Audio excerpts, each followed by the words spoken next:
Okay, I have the Stanley Vidmar SL-10 here. It is a 10 slider lock, and I don't know what's really inside, but somebody told me there's wafers.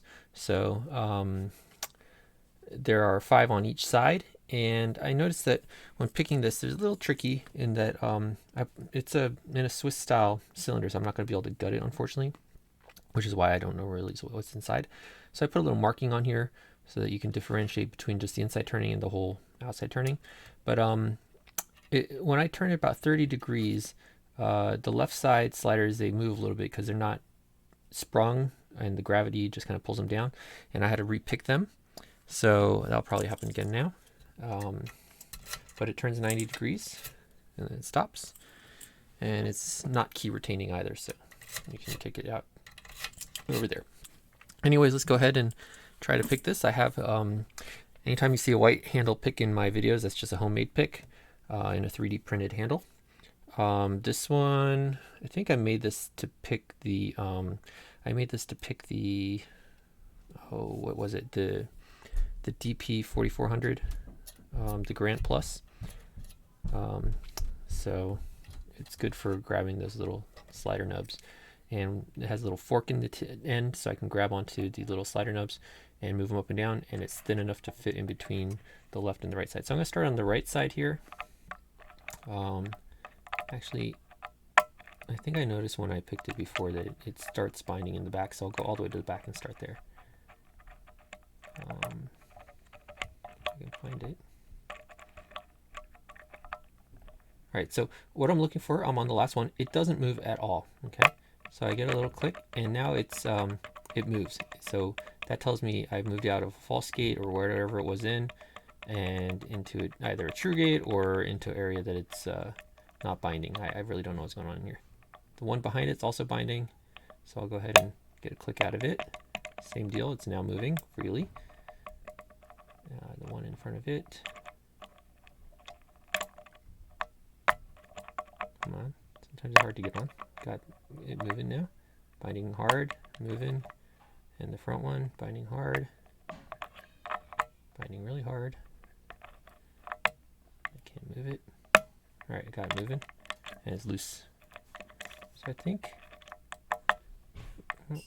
one behind it. Sometimes when you pick one, the ones behind it drop due to gravity.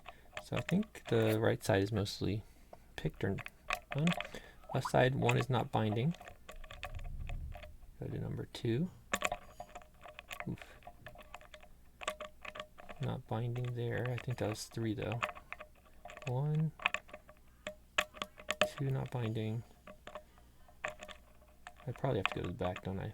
I think that's 3 or 4 that's not binding. Sometimes I accidentally skip over one, so I'm going to start at the back. Let's see. Back one's not binding though. See if we can get to one in front of it.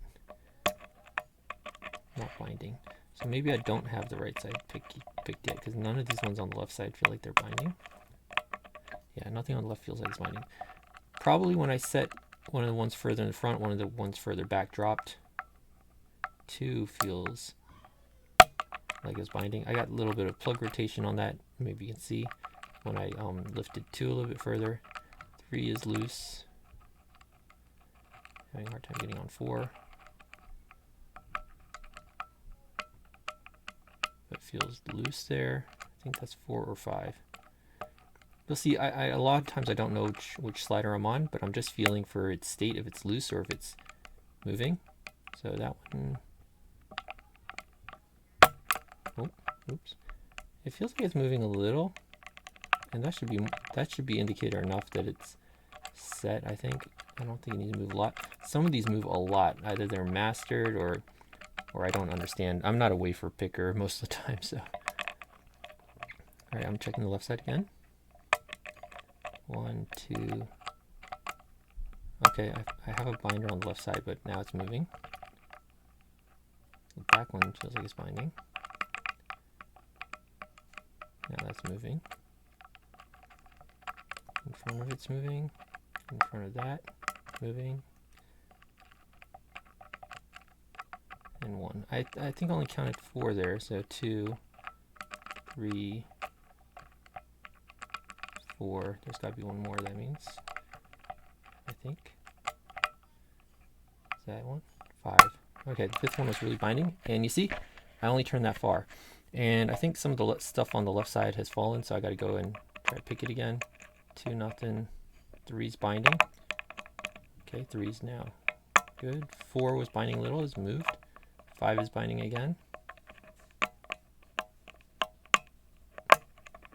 5 is good. Come back to the front. I think 1 and 2 were skipped over because they were okay before. They might be the ones binding now, or it could be the right side. I don't know enough about this. This one here feels like it's binding. There we go, and we're all the way to the 90-degree mark. So unfortunately, I can't show you the inside of it, but it is picked. You can see it's moving back and forth. And since it's not key retaining, we can use the key on this side too. So if we go ahead and scramble that up, now it's locked. I'm just turning it with this camera at the back here. And you might wonder why do I tension it around, you know, like if you were picking a lock, you wouldn't be able to tension it like this. That's just because normally when I'm picking it, I would actually have it on this side, and I'd have my hand here, and you know, I was just afraid it gets a little bit in front of the lock. But this is how I picked it before I came on camera, like this. But yeah, for camera, you definitely want to think about the viewer. Anyways, I'm rambling on. That's the Stanley Vidmar SL-10. I think it's also known as the C slider. Thanks. Bye.